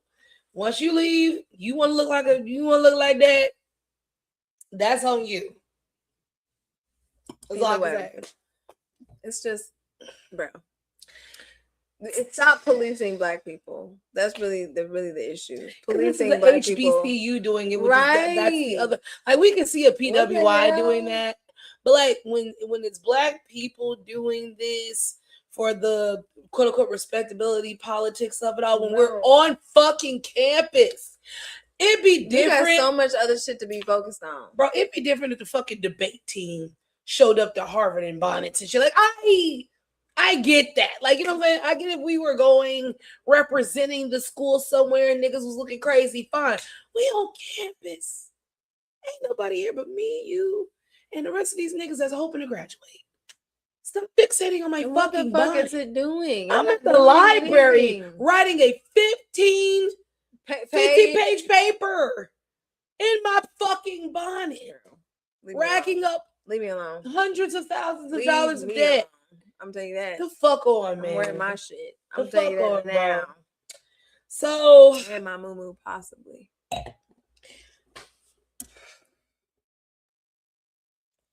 kind of didn't want to talk about it. What? So there was another, I guess, respectability politic conversation that also is going on today and yesterday. I don't know how we got back on the bisexual conversation, but black women, I guess, are being the villains right now against the bisexual men. I don't even know how this started with, to be quite frank. I just know that the discourse is surrounding, is it homophobic or biphobic for a heterosexual woman to not want to date a bisexual man? And I've heard some really good stances on both sides about this. And to me, this is such a double-edged sword because, yes, I understand the homophobia, biphobia that they're talking about, because most of the time when actually anytime, because that's gonna lead me to another point, but the most common reasons I have heard from heterosexual women is that They excuse me, they don't desire a man who has been with another man. They themselves don't find homosexuality sexually appealing or bisexuality appealing. They just prefer not to date that. Now you do have the ones that go the extra mile. I don't want no nigga that didn't fucking that nigga something. And you know, you get people that get like real explicit and inappropriate with their answer, but that's how they feel. So then, of course, we have our scholars that come on and explain why it is homophobic and biphobic, which I understand again because a lot of the reasoning is because a lot of the people who have the latter thoughts, the more vulgar thoughts, are louder, right? But there was a young lady who posed a really good question, which I still ain't really seen a good answer for. But she's like, okay, so what would a heterosexual woman have to say in order for her not to be considered homophobic or biphobic if she doesn't want to date a bisexual man? And nobody can answer that. Nobody can really answer that because honestly, it's not even about homophobia. It's about any phobia.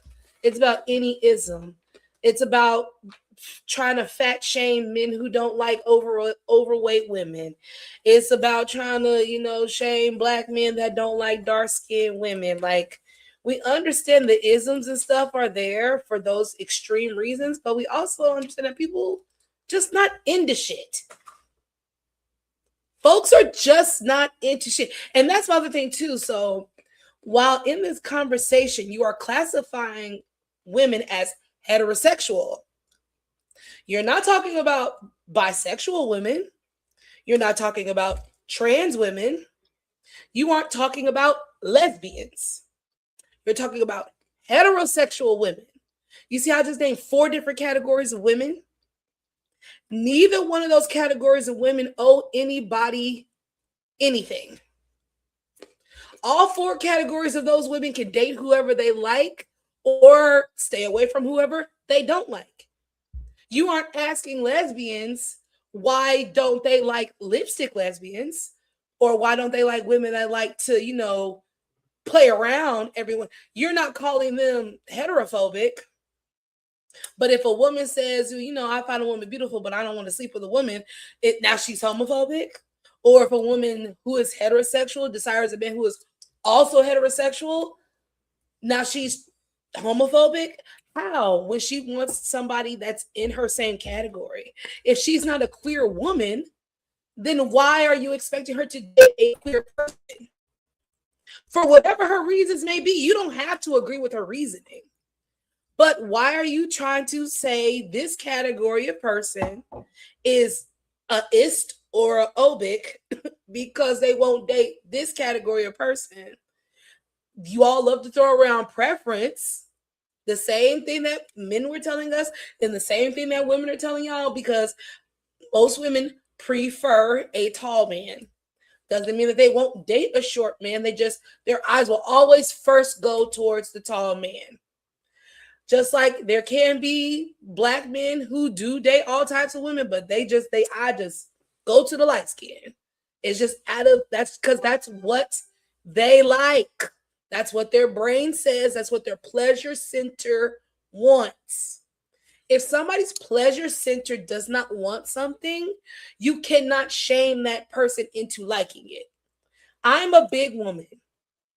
I cannot go around to every man and say, because you won't sleep with me, you're fat phobic. I might not be the type of fat bitch he like, bro. There might be one out there for him. But in the grand scheme, is that what this person likes? No.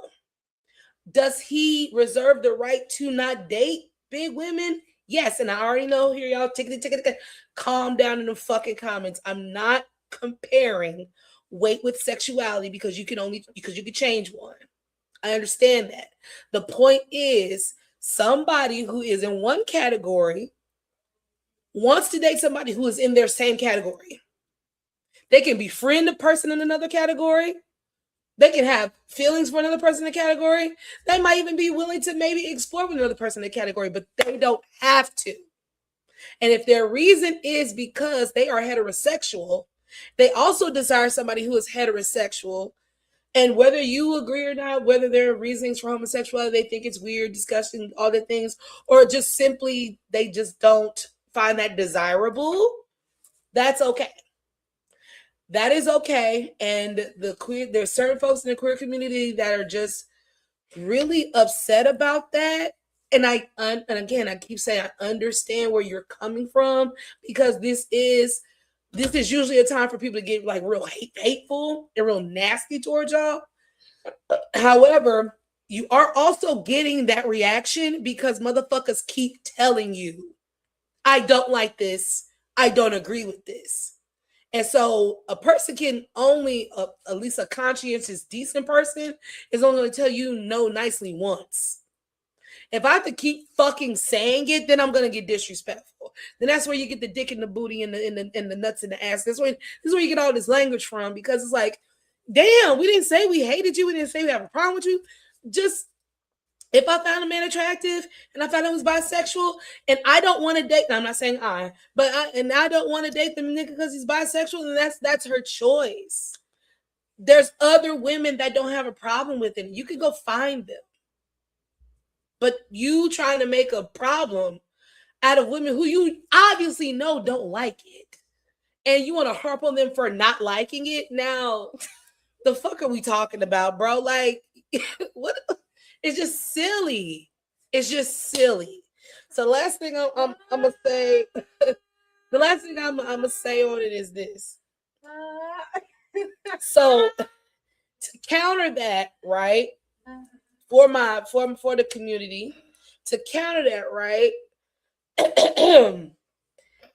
A lot of you are full of shit as well too. Because I see the comments y'all be making on some of these fine ass gay men's pages. I see how y'all be harassing these fine ass gay ass niggas. Are you sure? Are you sure? Maybe you just ain't. Y'all sound like niggas when they can't believe a pretty girl is a lesbian. That's how y'all sound, right? Meanwhile, these do be the same women. Like, I don't be girl. Just the last show. What did I say about Coleman Domingo? Said Coleman Domingo fine as a motherfucker. He look like he smell good, all these things, but I know Coleman Domingo don't like pussy. I'm not gonna go push up on Coleman Domingo and be like, hey, are you sure? Why the fuck you don't want to? Exactly, because that's what you guys are doing to women. You're going up to women and saying, hey, and they're like, nah, I'm good on that. Oh, you must not like it. That would be no different than me going up to a gay man and trying to press myself up upon him because I don't believe he's gay. I don't want to believe he's gay. So I'm not now on the other side of this argument. You feel what I'm saying? I am now putting myself in a position to make somebody uncomfortable because I'm not their preference. And they have every right to tell me no. But you want to flip it around and say that I don't have a right to tell that person no? That doesn't make any fucking sense. And y'all gonna eat me up and all these things or whatever, but I just kind of those are the two sides of it I wanted to touch on, because a lot of y'all are out here with this double talk shit and trying to force things onto people even though you claim that you're not.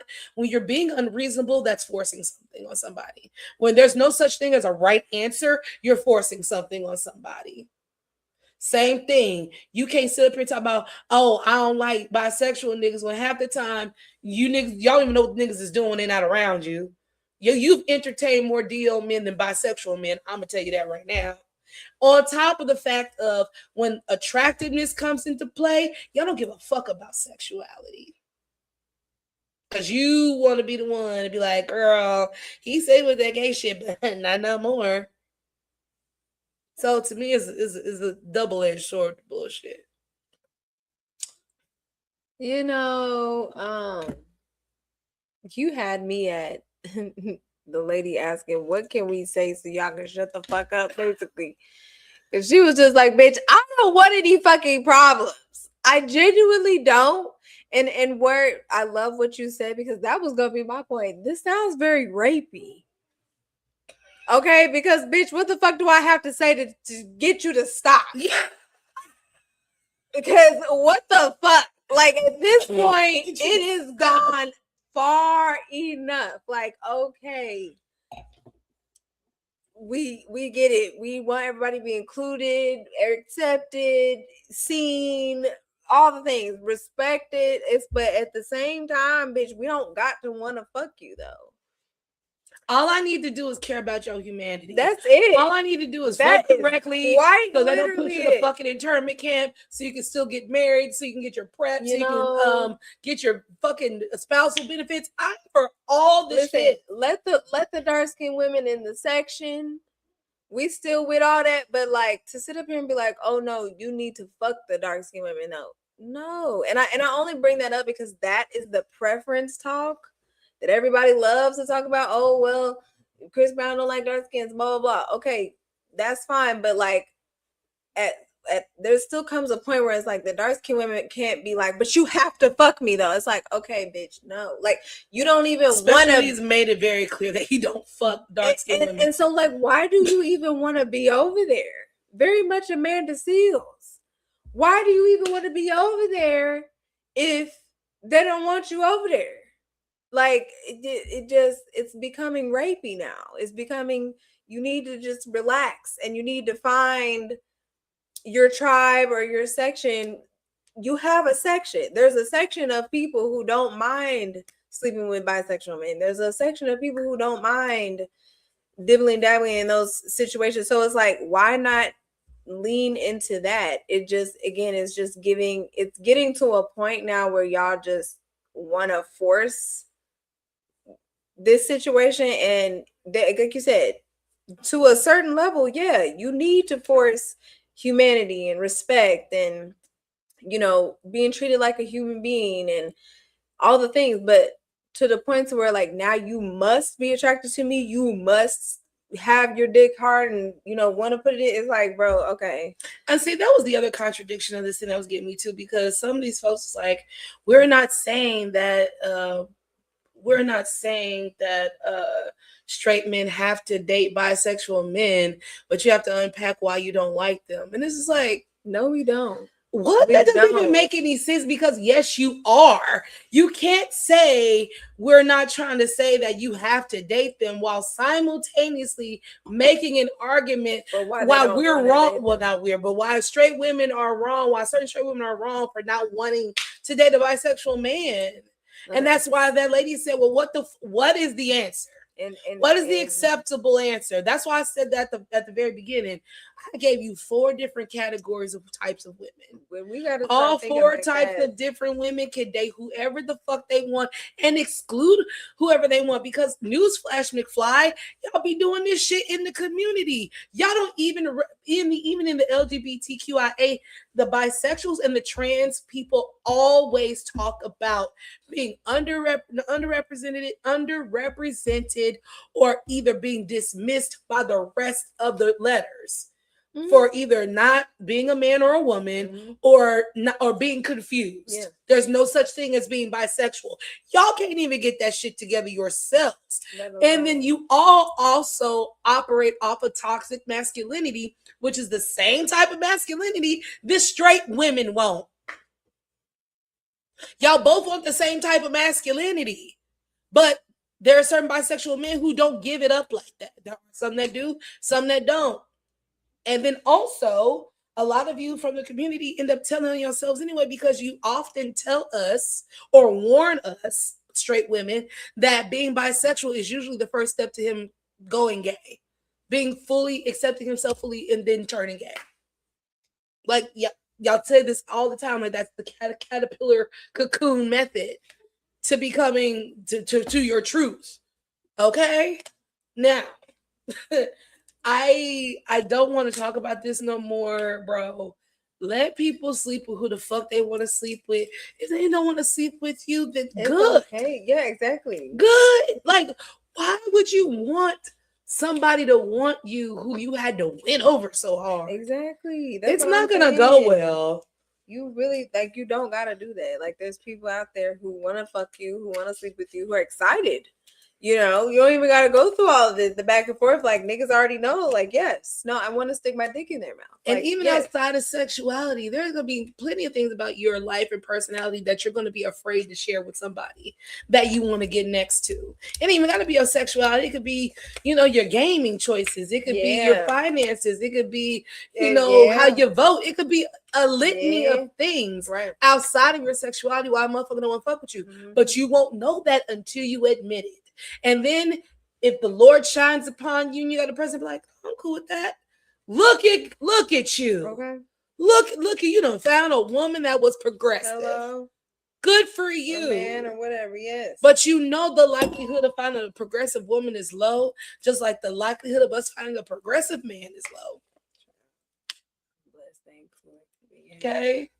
So yeah, I really want to wrap all these conversations up because I'm tired of having them because like you can't contradict yourself while trying to call me a bigot. Let's leave this alone. Do you have any quirks in content? This is the part of the show where we like to discuss anything that we are watching or want to watch while sipping, possibly, because you know wine goes with everything. So, well, the movie I'm gonna go see, I'm not gonna be sipping, but Thursday, this Thursday we're gonna go see Toy Story 5. Yay! I love Toy Story. Yeah, you know, capping on it. Finally saw Toy Story 4 like 2 weeks ago. So I get through that just so I can just stay, you know, abreast. I'm interested to see where they're gonna take this story because, baby, when I tell you, Toy Story been out since 1995. Good old Toy Story, man, and they make you cry. I mean, they hit you right in the heart. This is a 30-year franchise. Yeah, man, go ahead. 30 years, bro. Buzz. 30-year franchise. Literally have grown up with this shit. You know what I'm saying? Mr. Potato Head. But I'm gonna be real with you. Let this be the last motherfucking Toy Story, okay? It can't be too many more stories. Yeah. Kids don't even play with fucking toys like that. No, ain't eating because that's the premise of this one here. They're gonna be going up against the iPad and shit. Yeah. So it's like, Jesus Christ. Let this be the last. Yeah. Let it be the last Toy Story. It looks fun though. I haven't seen any trailers. I'm just going off the love. Toy Story. Literally going off the strength of Toy Story, which quickly let me slide into this. There was also this conversation about Disney adults. The internet brings out this nasty habit of people that of unsolicited opinions. Because much like that fucking Kia lady, some lady just decided to come out and talk about how Disney adults are weird. And, you know, if you're at Disney World and you don't have children, what are you doing there? And all this, that, and the other. And I'm just like, whoa, man, Disney has been around for what? 6? 80s? Girl, no. No, well, they've been around for at least 7 decades. 6 to 7 decades. They made the first full color animation ever existed, bitch, for a movie. They've been around. That was Snow White and the Seven Dwarfs, by the way. That shit came out, what, in the 40s? 50s? Oh, yeah. You really got to get the fuck out of here because you're really telling on yourself high key when you say stupid shit like this. Because if that's where your mind went, that lets me know you are the dumbest motherfucker alive because Disney has been around for ages. Have you ever maybe fucking rubbed 2 brain cells together and thought that Disney adults start off as Disney children? You ever thought of a 50-year-old man probably saw Pinocchio for the first time, fucking real or some shit? Actually paid his $1.25 to go to the show. And you really do have like a sentimental connection when you're like the first to see something. You're like, nah, bitch, we can go through this again. Okay. Fox and the Hound, Cinderella, like Disney has a way of just pulling at your heartstrings. Now Pixar, you know what I'm saying? Man, I remember when Up came out, that shit had us crying in the first 10 fucking minutes. 10 minutes. We watched it from childhood to when the wife died. 10 fucking minutes, bro. Yeah. I'm already like, oh, well, fuck me in this movie, okay?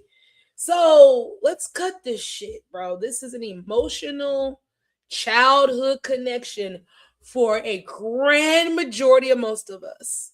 We sit up here and talk about That's So Raven and motherfucking Miley Cyrus and all shit.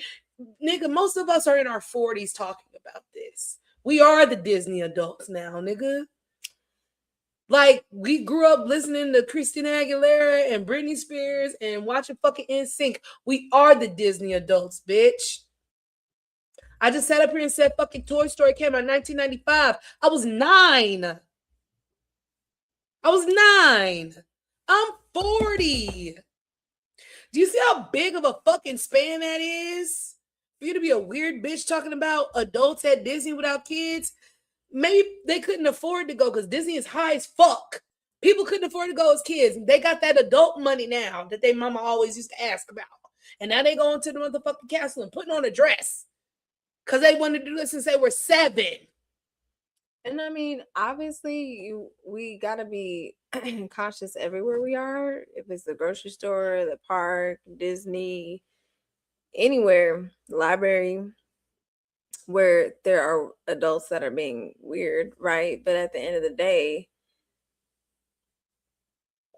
like you said, Disney been around since forever. So like I was telling my son today, when you put your energy and your focus on something, it grows. So people gotta stop even feeding into this fucking bullshit, because it's like, yes, obviously there are situations that are not innocent and people are taking advantage and doing like bullshit, right? But there are also the other side of it that's very innocent and very like nostalgic and, you know, historic even, you know. So to just come out of nowhere and generalize like that, it just gives very much clickbait and rage bait, and you're trying to make a little dollar, and we shouldn't even be talking about you, because girl, what are we talking about? Like, what Goofy movie, just Mickey Mouse, and then we're not gonna get into Marvel. All you niggas watch on these Marvel, that's Disney too. Like, come on, what are we talking about? The sports, you know, you love to watch the NFL, don't you? The Disney too. Disney all up and through shit. Yeah. Like, they have things for adults at Disney specifically. Y'all are weird. You need to stop. What's your course and content? My course and content is, what did I watch this week that I really... Well, I didn't watch anything, but I've heard a lot of great things about Spider-Man, speaking of Marvel. Yes, I'm ready for that. And I've heard a lot of great things about Odyssey. I will not be going to the theater for Nair 1. I will be waiting until we can stream the things, because I am not a what would theater you go to bitch. The theater for? At this point, there's not one thing that I could genuinely think about that I'd be like, oh, so excited to go to theater. No, I want to sit in my house. Okay.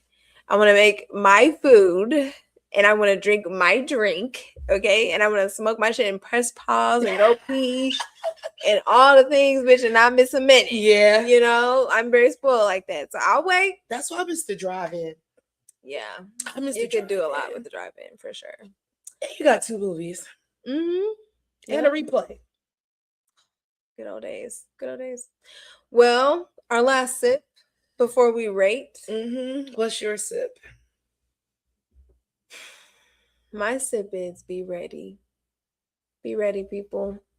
You know, you ask for things, and these shall receive, you know? Yeah. So you got to be ready. You got to be, you know, constantly bettering yourself, and just put yourself in a position to win. I'm super grateful, again, just for the balls to even try certain things, whether it's trying wine or trying a new business venture or trying and talking to someone that I never thought I could talk to.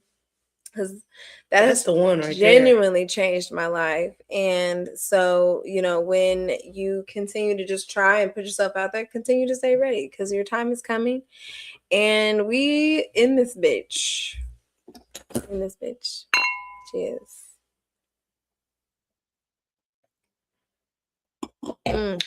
All right. So my final sip. So first announcement and then final sip. So first announcement is that, as you guys saw, we were a little bit early today. We will continue to be early, 7-ish o'clock if we can, because I have now taken on a new position. So the hours are different now, so we can't be here burning the midnight oil because even this is a little late. But we will start, strive to give you a better show earlier, you know what I'm saying?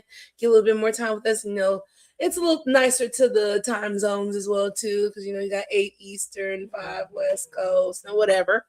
So that works out, but that leads me to my final sip, because it's a self-realization and hopefully it helps somebody too. All right. So this is my first lead position I've ever had at a job.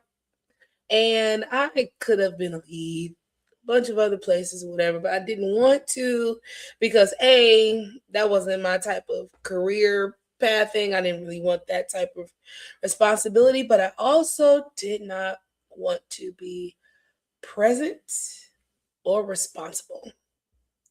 Those are two things I did not want, because when you're in the darkness, the trick tells you that's not for you. You're not good enough for that. Nobody's gonna listen to you, XYZ. But really, the trick of that trick is that you don't believe that. You are using this to skirt responsibility. You are using this to stay in the back. You are using this so you can make sure that you are not seen. You view responsibility as a burden instead of as an opportunity. And a lot of that does have to do with your line of work, where you're at. Most people go to a place where just that building sucks the soul right out of your fucking body. I done cried on the way to some jobs before. Because I just didn't want to fucking be there. But I had to, because they paid the bill. You know what I'm saying? But all of that just kind of ingrained in me. Keep your head down. Just clock in, clock out, do your job. Don't ask me a bunch of shit I already said per my last email. Bitch, get the fuck out my face, okay? I don't want it. But again, the trick of that trick is also like I said, it's twofold. Nobody's going to listen to me, but that's because I don't think I'm worth listening to. And you're right. You're right on both of those ends when you think like that. So being that I'm in a new career path and a new industry and everything that I actually really enjoy, that I really like, and I see a path for myself. That's another thing too. Men in these dead-end jobs, we go back to the whole school, right? To what your point about the uniformity of it in school, they just train you for jobs, which is true. And so you get into that uniformity, unless you know what you want to do. I think unless you about 8th, 9th grade, if you ain't really found a passion or figure out what you want to do, you just gonna go work in a factory.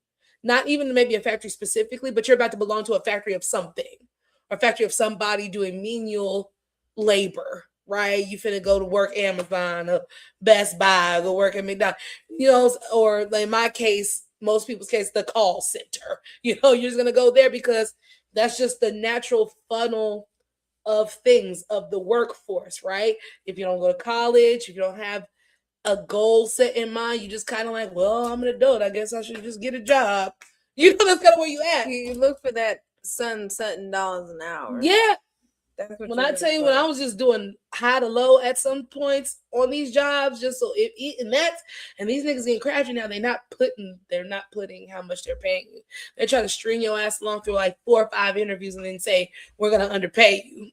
They're getting crafty. But all of that is to say, finally I'm in an industry that I like. I wasn't forced into this. Like I said before, I was a pharmacy technician.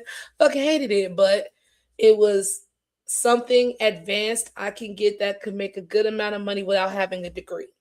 I had to have a certificate. That was it, right? Work my ass up for that certificate, failed once, passed second time. Great. We'll never fucking do it again. So when I made the decision to let my license lapse, it was a little scary because that was the first chip away of me accepting responsibility.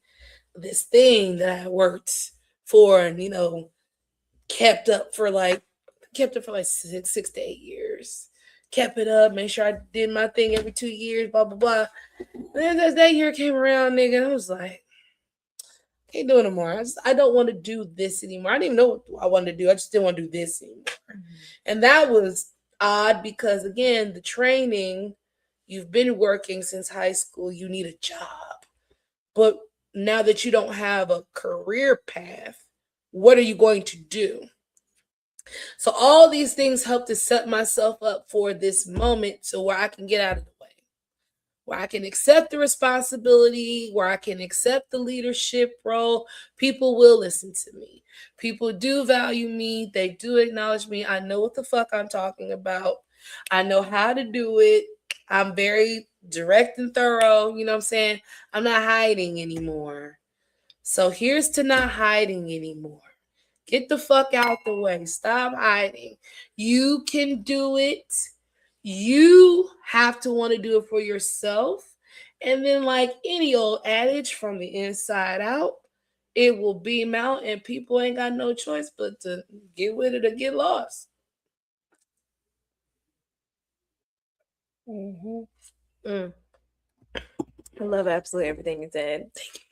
It's, again, I say it a lot, but I don't mind saying it because, watching you grow and watching you go from the call center and the pharmacy tech and hating your job to being quite literally fed up and making that leap of faith, because that's what it was. Like you said, it was scary. And it's very ballsy of you to fight those terrible things that you told yourself in your mind, because it's so easy to listen to those.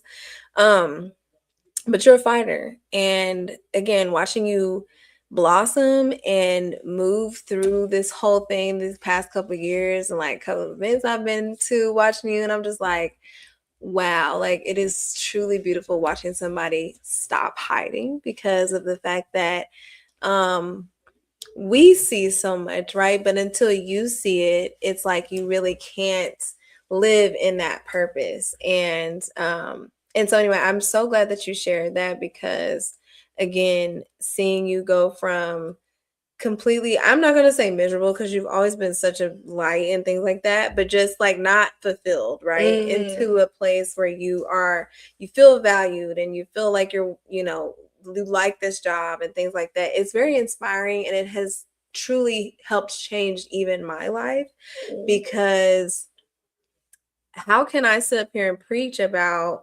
the goof to goddess and not, listening to the crazy things in your mind and going out on faith and just believing that the universe is going to make it work. Like, as crazy and scary and fucked up the bullshit that you got to get through to like get to the place, at the end of the day, it'd be worth it. It'd be fucking worth it. So it's just like, I love how, again, you have had enough insight and just spirit and soul and balls to go after what the fuck you want to get, bitch, because truly it is inspirational, and great job. Thank great you. Fucking job. Thank you so much. Yeah, I just thought about that like on my way back home from getting something to eat, because I was like, what am I gonna talk about tonight? I was like, yeah, I could talk about that. Yeah. It's a big step. It's a big step. So cheers to all of y'all, going through this thing that we call life. Okay, it's different, it's challenging, but it tastes good. Because honestly, grapes, they go through a bit of adversity themselves when they come about into the vineyards, to the vines.